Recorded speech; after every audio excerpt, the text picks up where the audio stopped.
యుద్ధాలు జరగడం వల్ల మానవ మనుగడకే చాలా కష్టం జరిగే పరిస్థితి ఏర్పడింది. యుద్ధం వల్ల మానవ హననమే కాకుండా పర్యావరణం అంతా కూడా సమతుల్యతని కోల్పోతుంది. కాబట్టి ఈ దేశాధినేతలు రాజ్యాన్ని పాలించేటప్పుడు ప్రజల్ని కన్నబిడ్డలుగా చూసుకుంటామనే ప్రతిజ్ఞ చేస్తూ ఎక్కుతున్నారు. కానీ తమ స్వార్థం గురించి, ఆధిపత్యం గురించి ప్రజలని బలిపడుతూ ఉన్నారు. కాబట్టి వారందరూ కూడా చరిత్రహీనులుగా మిగిలిపోతారు. వారి భవిష్యత్ తరాలు వారిని విలన్లుగా చూస్తారు, చరిత్రహీనులుగా చూస్తారు.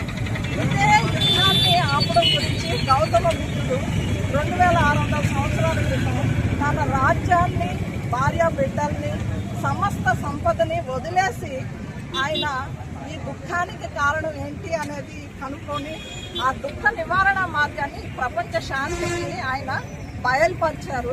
అందరూ కూడా, ప్రపంచం అంతా కూడా బుద్ధుని బోధనల వల్ల ప్రభావితమై శాంతి వైపు పయనిస్తున్న ఈ సమయాన చాలామంది అగ్రనేతలు దీనిని కాదని యుద్ధం వైపు వెళ్తున్నారు. ఇది మానవ మనుగడకి, సమస్త జీవరాశికి కూడా చాలా విపత్తుని కలిగించేది. కాబట్టి ఇదే విషయాన్ని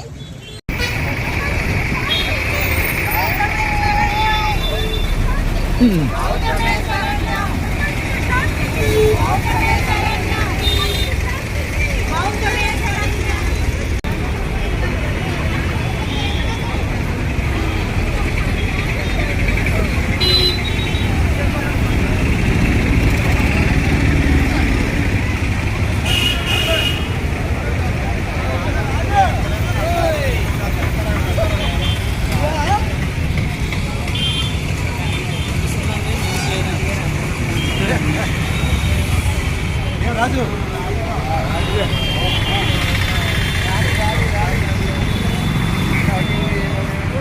అంబులెన్స్ వేసుకుని కూడా రావాలా వెనకాలన్నా